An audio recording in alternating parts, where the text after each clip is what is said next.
साथियों नमस्कार। जैसे कि आप लोगों को सबको पता चल ही गया होगा कि माननीय शिक्षा मंत्री डॉक्टर धन सिंह रावत के द्वारा एक वर्चुअल मीटिंग की गई थी सारे डीओस के साथ साथ। तो उनके द्वारा यह बताया गया है कि प्रदेश भर के जितने भी राजकीय विद्यालय हैं, राजकीय विद्यालयों में शिक्षा व्यवस्थाओं को और सुदृढ़ करने के दृष्टिगत आज विद्यालय शिक्षा विभाग की वर्चुअल माध्यम से समीक्षा बैठक ली गई और उनके द्वारा विद्यालय शिक्षा और महानिदेशक सहित निदेशक प्राथमिक और माध्यमिक शिक्षा सभी जनपदों के मुख्य शिक्षा अधिकारी, जिला शिक्षा अधिकारी बेसिक और माध्यमिक ने प्रतिभाग किया।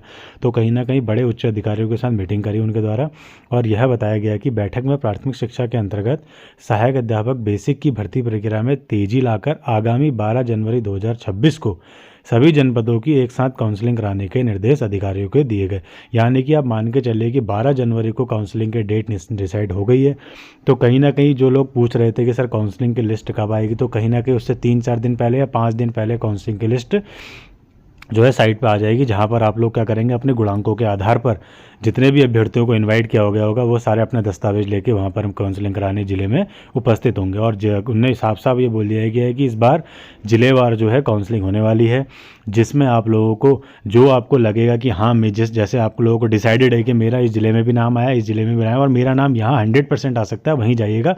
क्योंकि इस बार ऐसा हो सकता है कि 2 गुने या 3 गुने पर सीट, यानी सीट के अकॉर्डिंग ज़िले में जितनी सीट्स आई हैं उसके अकॉर्डिंग ये लोग 2 गुने या 3 गुने लोग बुलाएंगे कहीं ना कहीं इस बार।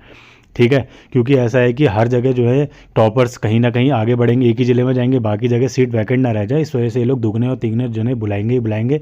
तो ऐसे अभ्यर्थी जिनको अपना कंफर्म पता है कि मेरा इस ज़िले में हो सकता है, आप वहीं जिस ज़िले में काउंसलिंग कराइएगा।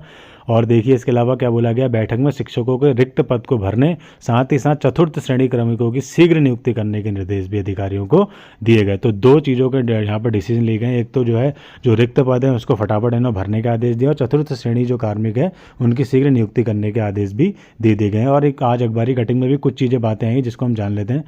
देखो इन्होंने बोला है कि शिक्षा विभाग में जो 1670 पदों पर शिक्षकों की भर्ती प्रक्रिया चल रही है, इसके लिए 60,000 से अधिक आवेदन हुए हैं। विभाग के अधिकारियों के मुताबिक एक एक अभ्यर्थी ने 10 से 12 जिलों में भर्ती के लिए आवेदन किए हैं। आप देखिए एक जिले में लगभग सब लोग, एक जिले में ही लगभग 10 से 12 जिलों में आवेदन हुए हैं।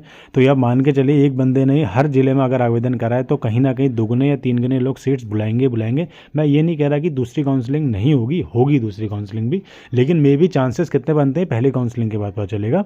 अब तक यह होता रहा है कि अलग अलग तिथि में काउंसलिंग होने से एक अभ्यर्थी का एक ही जिले में चयन के बाद दूसरे जिले की सीट क्या हो जाती थी, वैकेंट हो जाती थी। इससे हमें यह डिसाइड नहीं हो पाता था कि यार कि ये जो काउंसलिंग की जो प्रक्रिया है वो कितनी और आगे बढ़े। यानी जैसे पिछली बार तक आप देखते रहोगे 6 काउंसलिंग हो गई थी पिछली बार, क्योंकि ऐसा होता कभी इस जिले ने अपनी डेट दे दी, दूसरे जिले ने उसके अगले दिन, तीसरे जिले ने उसके अगले दिन, तो ऐसे ऐसे ये लोग अपनी काउंसलिंग की सीटें निकाल लेते। तो कहीं ना कहीं एक अभ्यर्थी यहाँ भी अटेंड कर ले रहा है, वहाँ भी अटेंड कर ले रहा है, फिर जाएगा तो एक ही जगह, बाकी दूसरे जिले की सीट वैकेंट हो जा रही थी। इस वजह से जो काउंसलिंग की प्रक्रिया और लंबी चलती जाती, इस प्रकार जो कई लोगों के इस चक्कर में ही आवेदन नहीं हो पाए। क्योंकि देखो इससे क्या होगा, जो हाईकोर्ट में जो मैटर चल रहे थे उनके रिजल्ट आते गए तो भर्ती प्रक्रिया वहीं पेंडिंग पड़ गई। जैसे हमारे 21 के टाइम पर वो भर्ती प्रक्रिया लास्ट जो है पेंडिंग पड़ गई, कोर्ट के अधीन हो गई, तो बस पद ही निरस्त हो गए।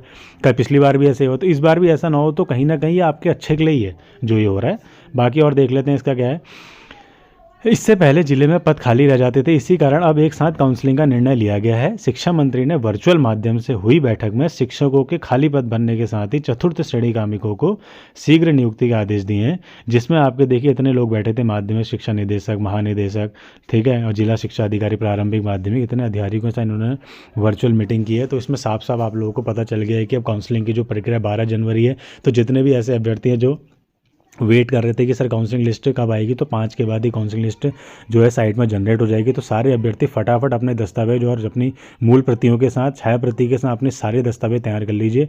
दूसरा, कईयों के सवाल सर ये आ रहे थे कि सर हमारा गुणांक कम है, कैसे होगा। सर जितने भी 75 प्लस है जनरल वाले, 73 75 प्लस वाले गुणांक वाले हैं, तो पहली काउंसलिंग में आपके चांसेस बनते हैं कि आप लोगों को बुलाया जा सकता है।